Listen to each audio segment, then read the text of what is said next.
Hello guys, आज चाहिँ guys मेरो चाहिँ धेरै पछि मिनी ब्लग आएको छ। फर्स्ट त थ्याङ्क यू फर 400 सब्सक्राइबर्स। आज चाहिँ गाइज हामी चाहिँ नेपालदेखि चाइना एक दिनमा जाने कोसिस गर्छौँ, किनकि मेरो घर चाहिँ नजिकै छ। Let's go. चाहिँ नेपालदेखि चाइना साइकलमा जाँदैछौँ। मेरो भाइहरू चाहिँ अगाडि छ अनि म अनि साइकलमा जानु लाग्यो होइन। बाटो चाहिँ अलिकति कच्चै कच्चै छ, मनाङ मुस्ताङतिरको बाटो होइन। त्यही भएर चाहिँ अब हामी चाहिँ जाँदैछौँ। Let's go. डुल्दाखेरि चाहिँ खतरा खतरा भ्यू हेर्न पाइयो, हेर्न सक्नुहुन्छ। एकदम राम्रो भ्यू देखिएको छ होइन, नेपाल टु चाइना ट्राभलमा। Let's go guys. अनि हामीलाई चाहिँ भोक लागेर हामीले चाहिँ बाटोमा बिस्कुटहरू खाइदियौँ।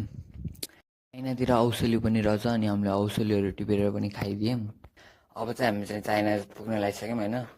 हजुरहरू मान्छेहरू कस्तो मूर्ख यार, एक दिनमा हामी कसरी चाइना पुग्न सक्छौँ। हे गाइज, धेरै दिनुभएकोमा धन्यवाद। हामी चाहिँ चाइना होइन, हाम्रै घरतिर डुल्न आएको। बाबा, आजको ब्लग कस्तो लाग्यो प्लिज लाइक